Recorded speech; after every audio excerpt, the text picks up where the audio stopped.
Hello, everybody. The Warriors are now 4-1 in the Jimmy Butler era, and that's with barely any practice time and barely any time to adjust their schemes to get the most out of Butler. Here's an example. This is one of the oldest plays in the Warriors playbook called head tap.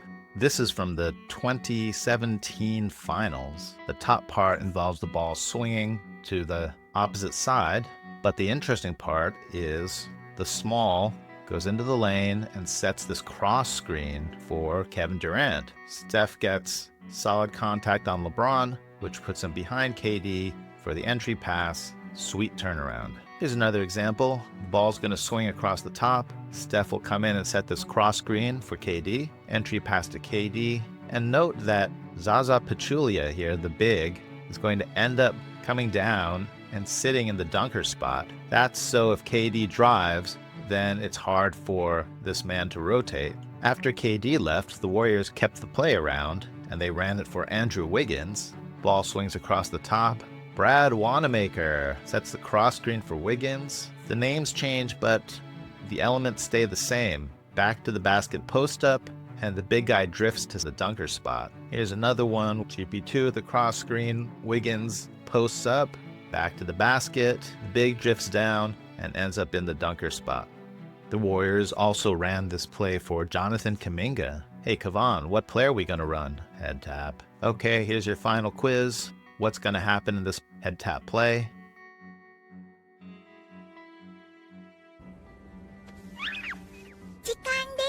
Hopefully you said that Dennis is going to go into the paint and set this cross screen for Kuminga. The ball's going to swing across to the top, and there'll be an entry pass. JK likes to post up close to the paint, back to the basket, just like Wiggins and Durant. Kevon Looney will drift into the dunker spot, just like the ancients did. So let's rewind to Jimmy Butler's first game. He pretty much gets off the plane and they teach him 2 or 3 plays. This is the first time they run head tap with Butler. Podziemski with the cross screen. There's the entry pass. And Kevon Looney runs to the dunker spot. But Butler runs it very weirdly.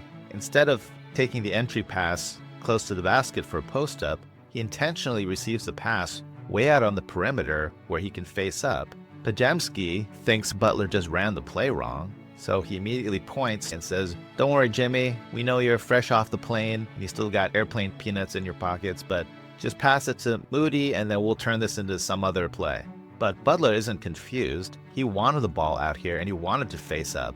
For instance, here's a similar situation. Butler receives the ball out on the perimeter. He knows he can always beat his defender off the dribble, and that's going to force help to rotate, and then there'll be an open corner 3. Sabonis ends up helping instead, but you get a similar effect because Jimmy is attacking in this direction, so this weak side defender has to turn his head, and that lets Steph slip to the corner with the sweet semi-no-look corner 3, and then Steph asks someone in the crowd, "Did that ball go through the net?"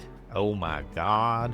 Home Alone 3. So with that in mind, let's revisit this first head tap play. Jimmy Butler, he knows he can get past his man, but he's reading what happens afterwards. If this man helps, you've got, of all people, Kevon Looney in the corner. That's by design because the way the ancients ran head tap, the big always drifted into the dunker spot. But Jimmy Butler doesn't want a big in the dunker spot. He wants someone who can hit a corner 3. And even if this other defender rotates, you've got Santos, who is not your first option for a 3. Jimmy says, all right, I've calculated all 14,000,007 possibilities, and this is not a good place. And so when Podziemski tells him to bail out to Moody, he actually accepts the bailout. Now time has passed. The Warriors have had 2 or 3 practices with Jimmy, and they've adjusted the play. The ball is going to swing across the top. Podziemski sets the cross screen for Butler. Jimmy receives it on the perimeter like he likes it. Now look at the 2 adjustments. First of all, Draymond does not drift into the dunker spot. He just stays out here in the perimeter. And secondly, the Warriors put Quinten post in the corner. Now Jimmy likes what he sees. He knows he's going to beat his man. This defender's going to have to rotate, and there's going to be an open corner 3. JV also sees this unfolding. And as he rotates, you can see him signal with his hands and his mouth probably to DeRozan that he has to cover the corner man that he's leaving. But DeRozan decides to challenge the drive instead. Jimmy Butler makes a pretty difficult pass look easy. And Quinten post drains the three. Drop-off. Sabuki growing into his game. And I appreciate that comparison. I do. Because now it's not a surprise when Moses continues to get these double-figure nights. Now 14 of the last 16 games. Quinten post for three. That's it. Late in the game, the Warriors are making a game-breaking run. I wonder what play Steve Kerr is going to call.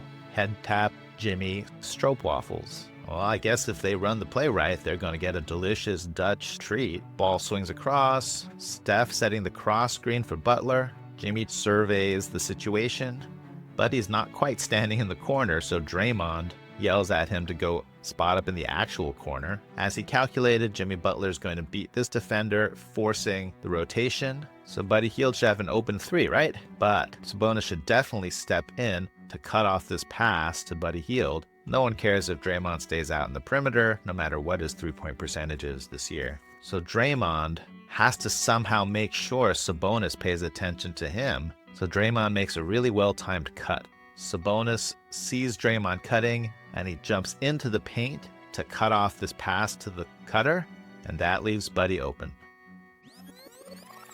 And that's the story of how the Warriors adjusted one of their oldest plays to fit Jimmy Butler. Loves his mid-range, loves to get to the free throw line. Calming presence, adults in the room vibes. Butler setting up Buddy Hield, and Buddy Hield with 22. Let's wrap up with a quick celebration audit.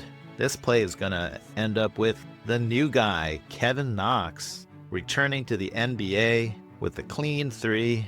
Let's see how the Warriors are celebrating. Buddy Hield with the simple but effective three-gun. Brandin Podziemski also flashing the three-gun. You can't see this clearly, but GP2 is doing the Dennis Schröder free celebration down low. Moody's doing the same free celebration down low. And GP2 turns his head to compare notes with Moody. Kevon Looney pretty much always does the OK3. And Jimmy Butler seems to be going for the ultra normie clapping celebration. Wait, is this like so normie that it's become ultra hip? I can't tell.